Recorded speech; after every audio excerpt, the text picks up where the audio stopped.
Now we're live. We're live. What is up, everybody? Welcome to the Non-Corporate Network. We got a big announcement today. If you weren't with us on our last episode, we have rebranded our show. A lot of people have the name fill in the blank on the podcast. So, Dustin, do you want to give the big unveil? Entreprenews. Boom. News for entrepreneurs. Bye. Boom, mic drop. Yes. And, it kind of lines up with the fact that, we're big sports fans and, athletes become great entrepreneurs. And so I'm sure some of you out there that are entrepreneurs are athletes in a past life or maybe in a present life. And so, we're doing this for you. No more of this old gray-haired CNBC business news. This is some hard-hitting, fun business news to listen to. Bring yourself up to speed each Monday, Wednesday, and Friday. But the format of our show is that we found the top 6 trending small business stories 3 times a week. We debate them for 3 minutes apiece. And when the buzzer rings, then we shut up and move on. So it doesn't keep you watching us for a million hours a day, but it gives you some good information. So, I'm fired up about today's stories. We got some good stuff. I guess we'll just get right into it. Let's go. We didn't say who we are. I'm Chaz Vandemotter. Dustin Trout. Yeah. Again, Entreprenews. Remember it. Don't forget it. Let's get into it. Our first story: the stock market is climbing. It's up 72%. How is that happening? We're trying to figure it out. But obviously the stock market is forecasted numbers. So I guess that the bets are being placed that we are going to recover a little bit more than we seem to be in this present moment. What are your thoughts in terms of the stock market on the way up and the S&P doing as well as it's doing during this time? Yeah, I mean, the stock market's always looking at the future. It's not looking at right now, which is why right when all this happened, it plunged. I mean, it's looking to see that no one's going to be going out. And so now that their state's opening up and I think, there's not spikes in death rates, whatever it may be in those states, the stock market's looking at it and going, hey, more are going to follow. Spending is going to happen. I mean, I saw something on the news this morning that said the amount of money that people are sitting on has gone up about 33% because they can't be out spending. And so, we're a company or we're a country that spends. And so, we're going to have a huge group of people that go out and spend a ton of money and, to bring the unemployment numbers down. But right. Well, I mean, I think that the one thing we got to consider here is the S&P 500 isn't actually fully representative of businesses. I mean, you think about what companies are storing cash, what companies are better off than most. It's probably the S&P 500 companies. This isn't necessarily indicative of small businesses or even really mid-sized businesses. But, with all these things happening, I look at it and think there's a lot of strategic bets that you can place outside of the S&P 500 in terms of, just what trends are active right now. I mean, we've got remote work, we've got e-commerce, we've got delivery. There's a lot of different verticals outside of those even that might be poised for growth if we're thinking about what's going to happen in the next 2-3 months and investing now in those things. Yeah, I mean, when I come to work, when I'm out and about, I mean, the roads are getting busier and busier. So, I mean, it's only a matter of time. I mean, people are getting restless. Pretty much everyone I talk to, sure, the need to be safe in how we get back out there. But I think everyone's eager to get out there, spend time with family, go out to eat, and just blow all that money people are saving up. Yeah, no, I mean, and it's interesting. I mean, you think about these big businesses and even like something like Apple. I had my phone break and there was this crazy long process where the Apple store wasn't open and I had to remotely send stuff in and it was not a great experience. And so I guess that those companies are kind of poised, especially if they have actual in-person locations, even if it is a tech company. I think that getting back to that, it's going to increase efficiency, increase profitability, get more foot traffic in the stores, going to increase the amount of money that people are spending there. So it makes sense in some regard to the prices being up a little bit. But it's interesting. It's interesting. Perfect timing. Right in our next story. So I don't know if you saw this, but Donald Trump was up in arms about CEO of Twitter, Jack Dorsey, putting fact checking into Twitter's algorithm, and specifically on some of Donald Trump's posts in regards to some of the poll numbers and things like that. Essentially putting a button that says like big blue fact check this. And so I think it's interesting that the guy that's been claiming fake news is getting a little bit of a taste of his own medicine a little bit. But what are your thoughts in terms of the fact checking side? And is this something that we're going to start looking at infringing our freedom of speech? Like what is the outcome of this? Yeah, I mean, I think as long as they're not taking people's posts away, I mean, and like saying who can actually post, who can't, I think that's where a good spot is. But I mean, as soon as you put something that says fact check, or raising a flag, you might already be creating doubt in the consumer's mind. So who's to say that you're not going to be controlling what people see as, you know what I mean? A lot to be discussed, but I think it could be a slippery slope in just taking away that freedom of speech and having a platform to go talk. I mean, if you go out and hold up signs, you can say whatever you want. You're not going to have anyone that comes say fact check what they're protesting about. So it's like, I don't know, is it because it's digital that it's going to get more censored? Well, I mean, for years, the social media platforms have been able to sit on both sides of the fence in terms of, hey, we're just the platform, so whatever people post, we're just giving them a platform. It's not us as the publisher. But then in other instances, it's like, well, we're the publisher on advertising, and so we can choose what people see and what rules we want to make around it. And it's like, I think that we need to define a little bit more where in that matrix these social media channels are sitting, and do they have a duty to censor posts or don't they? Because I think you bring up a good point. If you're going to just remove what I say from Twitter the same way that you can stop me from protesting, then, now we're infringing on First Amendment rights. And so I think that, it's funny to see how much the Constitution is now playing into Facebook and Twitter and these other companies that you would never would have thought. But it'll be interesting to see how this all kind of pans out. Yeah, I mean, fake news has been around for a while. I mean, there's their magazine, The Inquirer or something like that, where it's literally just the entire thing. I mean, it's satire news, but it's fake news. And I mean, people aren't up in arms saying, hey, Fry's, you can't hold this magazine. Hey, Walgreens, you can't hold this magazine. I mean, it just goes down to do your own research. I mean, don't make your decisions based off of 5-word headlines. Well, and that's what happened with the Cambridge Analytica scandal, was literally the headlines of those different advertisements and the different, I don't know if it was like the meme farms. It was just one story, and so people had that playing in their head, and they took it for face value of this must be true. So, I mean, I get it. Like, we're giving them a choice a little bit. I think Twitter's always done a great job of kind of leading the charge in terms of this. And so Jack Dorsey, all power to you. Thank you for, setting a precedent. Okay, moving on to our next story. Google, they are changing up their algorithm to focus on page experience as part of the SEO algorithm. I mean, for the beginning of SEO, search engine optimization, it was about let me load up as many keywords as I can into my homepage and drop as many backlinks as I can in there, and I'll get to the top. And over the course of the years, we've started to see that they're doing a better job of not necessarily gamifying how do you get to the top. It's more about, the content that you're putting out and the relevancy score. But now they're actually testing based on the speed that the page loads. They're testing based off how many pop-ups are showing up. They're testing based off of everyone's been on an article that's like moving around with the ad moving around in front of you. So they're baking that into part of this SEO score. What are your thoughts about how that's going to impact SEO and just the industry as a whole? No, I love it because at the end of the day, user experience is everything. If you can improve on that user experience and make it overall better experience, your conversion rates are going to be stronger. You're going to get more leads, sales, all that fun stuff. Win-win. And so, I mean, Google does a good job at catering to the users who are using Google, because they know that if I type something in, the first couple links that I click on, I'm going to get the information that I need as quickly as possible. They know that people are going to continue using Google, and if they have people using it, that's where advertising money comes in.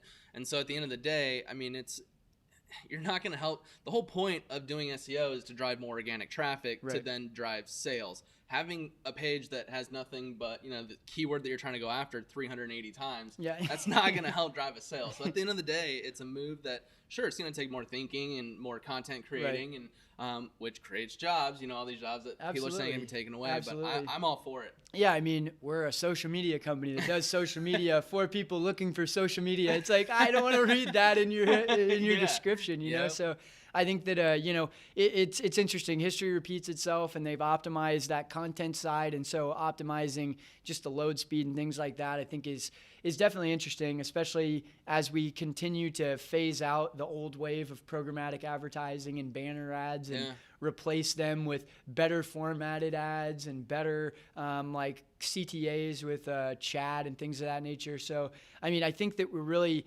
working towards, and Google's obviously leading the charge here of optimizing that web experience just from top to bottom. Inside websites, outside websites. I think it's just it's interesting to see what's happened there and what will continue to happen. Yeah, I mean, it's just going to be more of a demand from consumers. I mean, there's nothing that frustrates you more than when you're trying to learn about a product and it's just like it has 4 words and then there's nothing but ads around it and you have to keep clicking next to actually get the information that you're looking for. Right. And so at the end of the day, you're just helping a potential buyer out, which then leads to sales. Well, it's so intuitive to the point where it starts to be kind of scary how much Google knows about your experience. And if it took half a second, then the difference between, oh, this wasn't the right web page, and oh, I got exactly what I needed and that's it. And that can kind of prioritize like, oh, it looks like they're getting the right answer versus, oh, this website doesn't look like it's helping them. Like, it's crazy how intuitive it is. Yep. Word. Okay, next story. On to our next one. So Paychex, it's a company that helps get employees money in pretty much real time. They're getting to a point where they're trying to push, you can essentially get paid daily. It's I worked my 8 hours, I get this much per hour, here's taxes taken out, pay me, and then you get paid. I mean, I think it's awesome for employees, but I mean, if there's anything that's the blood and soul of a business, especially a small one, it's cash flow. Right. I mean, I think that this is going to disrupt cash flow within a business, and it's going to be hard to plan, make decisions. I don't know. I'm for the business not doing this, and I mean, it just takes a ton of time, but what are your thoughts? The people need to get paid, Dustin. Come on, man. We've got to pay rent. It's hard to ever argue something that makes employees more happy. Obviously, this is their livelihood, so understand that. Yeah, it's gonna be cool to get paid every day compared to every 2 weeks or once a month. And I think that obviously you mentioned these smaller businesses that aren't sitting on a lot of cash flow. It makes it difficult for them to really be able to get behind this. But I look at this as something too where there's ways to incentivize these people and maybe give them rewards or little micro bonuses on a day-to-day basis based on their performance. And, when we're living in the present moment and we're working on what do we have in front of us today to get done, and I think that's a great mentality for business. And so being able to incentivize people on a day-to-day basis instead of, hey, a year from now, you're going to get this promotion or you might have this bonus come in if you do, like, it just brings it to reality. And I think that is going to increase output. So from that perspective, I think it's interesting. But yeah, I mean, I can't imagine the other costs that are incurred by, I know us running payroll costs like between $50 and $100 depending on what software we're using, how many people are on payroll at any given time. And so that's just to run payroll. That's not all of the taxes that are taken out. That's not the payroll taxes the business is paying. So I can imagine that, even if it's a big business, how much more cost are you going to incur just by making people slightly happy? And are those things going to offset each other? It'd be interesting. Yeah, I think it's a cool attempt at what they're trying to do, but I think a good business owner would then listen to what people are saying. If the argument is I need to get paid every day so that I can make rent, hey, maybe we offer some sort of savings plan or financial coaching, or I mean, you should be able to budget 2 weeks at a time. Yeah. And if not, then maybe that's a sign of, hey, business, maybe you should help them. Or instead of getting paid every day, why don't you do something where everyone automatically gets a $3 a year raise, and every day that they're getting a pay raise essentially. And Well, I've shows seen- something yeah. like that where, I mean, Yeah. I would get more excited about getting paid more than more frequently. Yeah. Because getting paid more frequently, now I'm just going to, I need that, squander your money more, which then Right. is going to prevent you from actually. Well, I've paying seen really bills. cool programs where they're doing like benefits that are like, hey, we're gonna give you Netflix for the year. We're gonna like there's housing subsidy stuff with these bigger businesses and the real estate developments are putting together. So it's almost like they're making bigger and bigger attempts to not solely compensate you off of the dollars that you're getting. There's also these extrinsic things, and I think Well, they're it's gonna be perfect. more of a trend. They're perfect. It's tax write-off for the business, and then the employee doesn't have to pay taxes. They're more on cash the rich pay. too. Yeah, Yeah, exactly. yeah. It's like, I don't have to pay. Yeah. Yeah, no, There's so many different ways around it'll be it. interesting to see. I think that is indicative of the trend that will be compensating more in other areas and trying to increase the employment offer with things outside of money. Yep. Yeah. There's a lot more to talk about, but on to the next one. Yeah. Shopify launches something for small businesses to try and create an all-in-one platform. I mean, it helps with cash flow, building reports, showing how you're doing financially. It helps with buy now, pay later, so some type of layaway. Helps with local delivery. Basically, they're trying to help businesses and have one platform. I think, there's something I always hear doing digital marketing. There's an app or tool for everything, and next thing you know, you have hundreds of different tools, don't know where to look, and I think that's the problem they're trying to solve. I mean, I think it's good. People want it. What are your thoughts? I mean, I'm a notorious bootstrap entrepreneur kind of guy, and so I think that the strategy they're taking kind of confuses me a little bit. I mean, like you mentioned, there's like 10 different things that they're launching. Like, you could do a QuickBooks through us. You could do AWS FBA fulfillment, but through us locally. You can do this layaway stuff. You can get a credit card with us. You can do this. It's like you got me drinking out of a fire hose, and I think Shopify's done a great job of building to where they're at now, in trying to focus on the user. But it kind of confuses me that they're trying to kind of launch all these products simultaneously. Yeah. It just stay good at what you're good at and understand what your brand stands for, and that's how I look at maybe starting with one piece of this, getting more information from your users, finding out what they care about and what they need, and slowly adding those things. But compared to WooCommerce, which is their big competitor, like WooCommerce is like duct tape all these things together. So the fact that they're trying to natively create it, I think, is definitely a point of difference from the competition. Yeah, I mean, you look at their stock price. I mean, it's up to almost $1,000. So they have to find new ways to generate revenue. Otherwise, stockholders aren't happy. Absolutely. But I think what they're trying to do is get a step closer to what Square is doing, the POS system. I know that they offer loans and financing to companies. I mean, what better way to gauge whether someone can pay it as knowing all their data? How are they doing? How much cash flow do they have? And then it's like, cool, now we can make more revenue by offering some type of financing. So. Yeah. Do you think it's going to do you think they're going to transition into more of an Amazon type of play where because they already have a Shopify marketplace where you can buy things. I mean, it's like I'm relating them to WooCommerce, but I bet that the front office is like, no, we want to be compared to Amazon. Yeah. I mean, that's it. The other thing too is that you're only going to be able to do so good compared to Amazon. Like their FBA stuff, I'm sure their shipping rates are more expensive. I'm sure it takes longer, and so it's like you got to start somewhere, but. Obviously you do apples to apples comparison with somebody like Amazon, and they just aren't there yet. Yeah, and I mean, figuring out the local delivery, I think that's a huge step in competing with Amazon. I mean, they can get it to you quickly, but if you can figure out how to get it within an hour or so by creating a network of local delivery companies or whatever it may be, I think they might see some revenue gains there. Yeah, no, I always say department stores go out of business though, Dustin. So you try to put too many of these features in there together, you start selling everything to everyone. You better have some good reach, and you better be somebody like Amazon if you want to accomplish that well. So we'll see how it goes. I agree. On to the next one. So there's a business that is working with not entrepreneurs, but enterprise level companies with team building virtually. So they have this thing where they get on Zoom. Apparently, the first thing they ask for is, what is your one biggest wish? And then that translates into what feeling were you trying to accomplish with that wish? And then it opens up more conversation. I mean, their goal is they're seeing increased anxiety, loneliness, and all that as COVID has been happening and more work from home. So I get what they're trying to do. I don't really agree with the kumbaya stuff. I think you can go to Top Golf or do. I mean, granted it's not virtual, but I think there's a lot of things you can do. I mean, their price tag for that is $10,000 per session.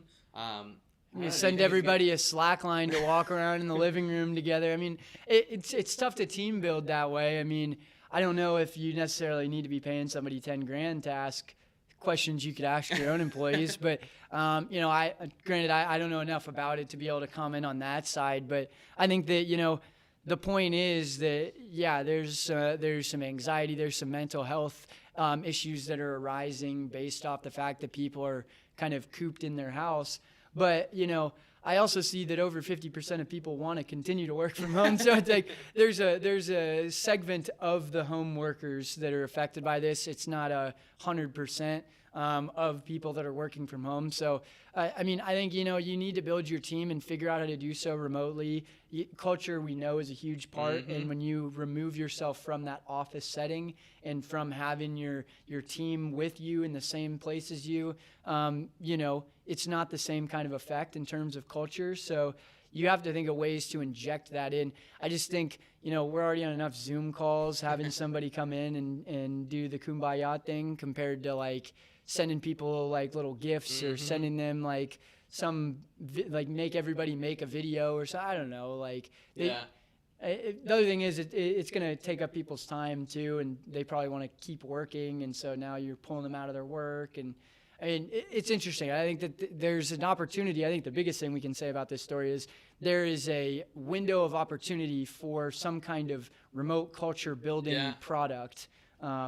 But yeah. Yeah, I mean, as you mentioned, it was 55% of people want to stay working remote. And so the want is going to be there. I mean, if employers are trying to figure out how to make employees happy, I mean, obviously there's a big queue. So it's something that it's just going to pass. Like now is an opportunity. If you see other companies coming in, obviously there's a need to be filled there. So start thinking about how you can do it. I mean, I've seen obviously the happy hours. I don't know how some businesses are with the stance on, having a drink or two virtually together. But I mean, I've seen bingo, I've seen show and tell, show your pets. I mean, there's a couple different clever ways that I've seen some games, like you can play these different games. Like there's like bingo, there's like stuff like Cards Against Humanity that can be done like online, where you're in like a virtual room together, and so you see other people's answers, and it's funny, like stuff like that I think could be cool, like a little happy hour. But VR is the answer. I mean, if you're an enterprise organization, though, you probably got 100 people in this meeting. You're going to go around and listen to every person tell their wishes. Like, But one thing you should be wishing about is getting on Advantage.com. Thank you, Advantage, for sponsoring us today. If you're an entrepreneur, you're somebody that is got some excess capacity. Maybe you need a lawyer. Maybe you need a bookkeeper. Maybe you need a marketer. Check out Advantage. Free, $200 or $150 credit just for signing up. It's like you get $150 of monopoly money to spend on business services for signing up. So Advantage.com, check them out. Yeah. Anything you want to add? You just crushed that segue every time. Every time. I've been working on it. But no, thank you guys for checking us out. Again, you're tuned into the Non-Corporate Network. This is Entreprenews. Content made by entrepreneurs for entrepreneurs. I think that's about all I got. We're good. Again, I'm Chaz. Dustin Trout. Thank you guys for tuning in. We'll see you next Monday for some more small business news. Get after it Friday, finish the week strong, and get some fresh air. Yeah. Don't hit the clubs or anything yet. I guess in Arizona everybody's doing that already, so I guess do whatever you want. But wash your hands.